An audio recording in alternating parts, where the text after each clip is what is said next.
এইটো একচুৱেলি আমাৰ SSB সশস্ত্ৰ সীমা বলৰ ফালৰ পৰা জেনেৰেলি এইটো আমাৰ চিভিক একশ্যন প্ৰগ্ৰেম বুলি কোৱা যায় য'ত কি জেনেৰেলি ভেটেনেৰী মেডিচিন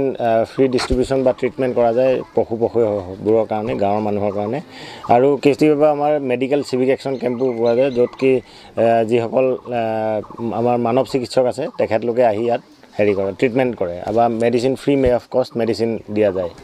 আজিও সেই সূত্ৰে আমি অকল ভেটেনেৰী মেডিচিন লৈ আহিছোঁ মই ডক্টৰ ললিত দেউৰী হয় আৰু মই 27BN SSB হাউলিৰ ফালৰ পৰা আহিছোঁ আমি যাতে ইয়াত গাঁৱত যিকোনো ধৰণৰ এতিয়া বেমাৰৰ এটা ছিজন চলি আছে গতিকে সেই হিচাপে যিমান পাৰোঁ আমি গভৰ্ণমেণ্ট অফ ইণ্ডিয়াৰ ফালৰ পৰা যিটো আমাক চিভিক একশ্যনৰ কাৰণে বাজেট আহিছে সেই বাজেটক লৈ আমি মেডিচিন অলপ লৈ আহিছোঁ আৰু মই চেষ্টা কৰি আছোঁ নেক্সট টাইম আহিলে হয়তো আমি ভেকচিনেশ্যনো যিটো পশু পক্ষীৰ কাৰণে ভেকচিনেশ্যনৰ ব্যৱস্থা কৰিম ইয়াত জেনেৰেলি আছে আপোনাৰ হেৰি হোৱা পেলুৰ দৰৱ আছে পেলুৰ দৰৱ মুখ্যতঃ পেলুৰ দৰৱ আছে তাৰপিছত কিছুমান বেমাৰ যেনে ডায়েৰিয়া বা কিছুমান বদ হজমীৰ যিটো বেমাৰ হয় পেট ফুলা যিটো বেমাৰ হয়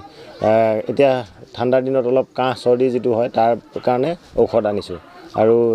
যিহেতু যে মুৰ্গীৰ বহুত বেমাৰ হৈ আছে তাৰ কাৰণেও ঔষধ অনা গৈছে বৰ্তমান আজি অকল গাহৰি বা কিছু গাহৰি গৰু ছাগলী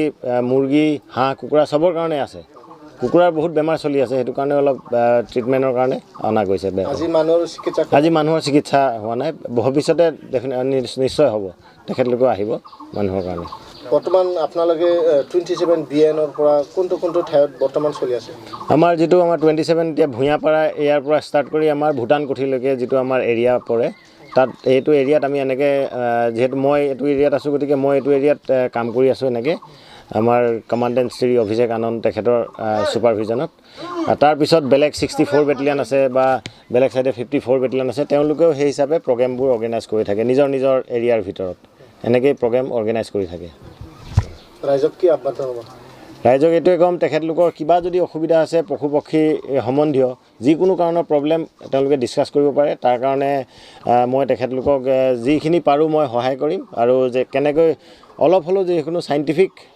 ভিত্তিত কেনেকৈ পশুপালনৰ পৰা স্বাৱলম্বী হ'ব পাৰি তাৰ বিষয়ে মই অলপ আগতে তেওঁলোকৰ লগত মিটিং কৰি তেওঁলোকক বুজাইছোঁ আৰু মই ভাবোঁ যে যিহেতু মেডিকেল হেৰিৰ কাৰণে আমাৰ হেল্থ কেয়াৰটো দিয়ে আৰু ভেটেনেৰী কেয়াৰৰ পৰা মানে এটা লাইভলিহুড জেনেৰেট হয় আৰু সেই হিচাপত আজিকালি অসমত বহুত মানুহে বহুত যুৱকে নিজাববীয়াকৈ ভেটেনেৰী ৰিলেটেড যিবোৰ ফাৰ্মিং কৰি স্বাৱলম্বী হৈছে বহুত তেনেকুৱা এক্সাম্পল আপোনালোকে পাব গাহৰি পালনকে ধৰি বা মুৰ্গী পালনকে ধৰি বা আজিকালি লেয়াৰ মুৰ্গীও খুব পুহি আছে তেনেকৈ বঙাইগাঁৱত আছে যোৰহাটত আছে নিজে মানে কণী যিটো লেয়াৰ কণীৰ যিটো প্ৰডাকশ্যন তেওঁলোকে কৰি আছে আৰু সেই কণীটো খুব ডিমাণ্ড এতিয়া মাৰ্কেটত সেই হিচাপত গাহৰি পালনো এটা খুব মানে লাভ থকা এটা ব্যৱসায় হয় গাহৰিও কাৰণ গাহৰিটো লাহে লাহে ইমান বেছি প্ৰচলন হৈ আছে বিশেষকৈ নৰ্থ ইষ্ট এৰিয়াত গতিকে মই ভাবোঁ যে গাহৰি পালন বা মুৰ্গী পালন ইয়াৰ দ্বাৰা যিসকল যুৱক যুৱতীয়ে চাকৰি পোৱা নাই তেওঁলোকে নিজে স্বাৱলম্বী হ'ব পাৰে ইয়াৰ পৰা কোনটো আঁচনিৰ পৰা আহিছে আপোনালোকে আঁচনি এইটো মানে চেণ্ট্ৰেল গভৰ্ণমেণ্টৰ যিটো হোম মিনিষ্ট্ৰীৰ আণ্ডাৰত চিভিক একশ্যন প্ৰগ্ৰেম বুলি এটা আমাৰ ফাণ্ড আহে সেইটো আণ্ডাৰতে আমি এনেকৈ কেম্প কৰোঁ